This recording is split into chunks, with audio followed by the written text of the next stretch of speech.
So let me get this straight. Randy Pitchford, right?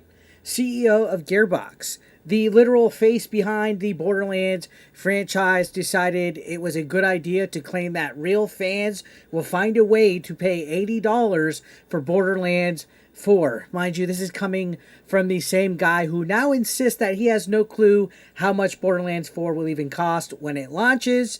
Sure, Randy, you don't, and yeah, I'm the Queen of England. But now, after getting flamed online, he's done what every exec does when their arrogance backfires. He posted an emotional novella of a tweet trying to backtrack, guilt trip, and somehow gaslight fans into thinking that they misunderstood him. Well, spoiler alert, guys, they didn't. Before we continue, if you're new to this channel, you're not subscribed yet, hit that subscription button for more content like this. We're on the road to 100,000 subscribers. We're going to roast Randy right here.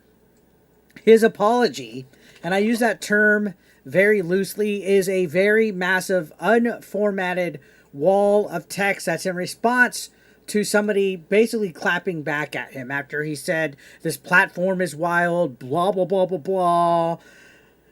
This person says, "I saw something crazy too. A CEO of Gearbox Software made players feel bad and alienated them for not wanting to pay $80 for his game." So here's his novella of a response. Look how big this is. It's not even formatted. Like, is this guy a lunatic? Is he legitimately psycho? He didn't even put paragraph breaks. He didn't even push like any proper grammar. Holy moly, dude. If I could have the cyberpunk meme right here, like the "hey, I'm not going to read all that, but I'm sorry that happened to you," or "congratulations," that little meme, I'm going to post it right here. But yeah, this is a massive unformatted wall of text that reads like it's a breakdown, like a literal crash out in real time. He rambles about how he didn't mean to imply anything offensive, that he doesn't want games to cost more, and how he's just a humble artist, right? Trying to spread joy. Give me a break. Gag me with a spoon, dude. So let's go ahead and break it down, guys. Right off the bat, he says there was a misunderstanding in that first sentence. Because, of course, it's never what they say. It's always what you heard wrong, guys. As a gamer, it's always what you have heard wrong, what you've done wrong. It's a classic corporate maneuver, and he claims he only responded to a fan worried about an $80 price tag for the Nintendo Switch 2 version of the game, and that he was trying to reassure them by telling them that if they were a real fan, they'd just suck it up and buy it anyway. So yeah, guys, that's real reassuring. We saw the response and the backlash from it. But here's the kicker, guys. He admits that $80 pricing is where the industry is headed. And sure, yeah, Nintendo's doing it. Sony's probably going to do it. Xbox is probably doing it. It's no hidden secret. But the way that he responded in such a smug way is what caused him the issues. All right? We know it's coming. We got expansion packs. We got microtransactions, cosmetic bundles. At this point, they might even start charging us for mini maps. You know, they've monetized every single part of a game that is supposed to be an essential feature, and now they want more, guys, because apparently record high profits, the gaming industry's always saying they're making record profits, just isn't enough anymore. And then in his whole soliloquy, monologue, whatever you want to call his whole massive response, he shifts into a full starving artist mode, saying that he wants gamers to know that he wants games to be affordable so that everyone can experience the joy, right? It's always oh, well, I want everything to be affordable and kumbaya and all this other nonsense. Meanwhile, Gearbox, who he's the CEO of, is backed by the Embracer Group. Right? One of the most aggressively profit-driven corporations in the gaming world. You're not exactly scraping by, Randy, when you're saying that.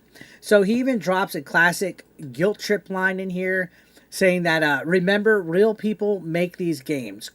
Cool. All right, cool. You know who else is real? Your customers, your consumers, the people that buy your games. You want respect and empathy from them? Well, how about try giving some back, huh? And this whole, we're just trying our best routine, it doesn't land, you know, that great when you're also subtly blaming them for reacting to exactly what you said, which was that whole bullcrap that got us here in the first place. So look, the fans aren't buying it, buddy. All right, they're tearing his post apart in the replies. If you go into the replies, they're toasting him. They're toasting him. All of his replies, everything about it is just nuts. Okay, and I think he's not gonna be able to get away from this rock and a hard place that he's put himself in. One user in here by the name of Anthony straight up eviscerated him. They pointed out how this wasn't just a poor choice of words, it was a deliberate attempt to manipulate the conversation and shift blame away from a greedy pricing model, and that the apology just wasn't damage control, it was also ego control. There was another person by the name of Amber who hit the nail on the head, saying that they'll treat the people who make entertainment like real people when they start treating consumers like real people. And that's it right there, honestly. Studios want all the empathy with none of the accountability. And Pitchford's post wasn't about explaining, guys. It was about dodging accountability, dodging responsibility. He even tried to say he's grateful and honored to bring joy to people. As if anyone's going to forget that just a few days ago, he was basically telling them that they weren't real fans unless they shilled out $80. That's not how this works, guys. So bottom line, this is a CEO who said something arrogant. He got called out for it, and instead of owning it, he tried to dress it up in a flowery kumbaya language and play the victim. We're supposed to believe that he doesn't know the price of the game that he's in charge of? That's either dishonesty or incompetence. Take your pick. I say both. So don't fall for the theatrics, guys. Borderlands 4 is going to be $80. It's going to be packed with extra monetization, and executives like Randy are already preparing their spin for why you should feel guilty about calling it out. And don't feel guilty. You control your wallet. Don't let anybody shame you for not buying a game or not supporting something, because at the end of the day, this isn't about misunderstandings. It's about a gaming industry that keeps asking more while giving less to us and acting like you're the problem when their games flop. So let me know your thoughts in the comment section down below, guys. I would love to hear what you guys have to say. What do you think about this damage control apology? Do you think Randy is in over his head? Do you think there's no coming back from this? Did this ruin Borderlands 4 for you? It kind of ruined Borderlands 4 for me as well. I think I'm tapping out. I'll wait to get this game on sale, which inevitably is coming out September. I would say by the holiday, we'll see a price drop for sure. Again, executives always try to talk and always say these things, and they end up always shoving their foot in their mouth, and it never does them good. Why don't you just worry about entertaining your gamers, right? Anyways, guys, drop that like. Drop that comment. Subscribe if you haven't. I will see you in the next video, guys. I appreciate it. Have a good day. Peace out.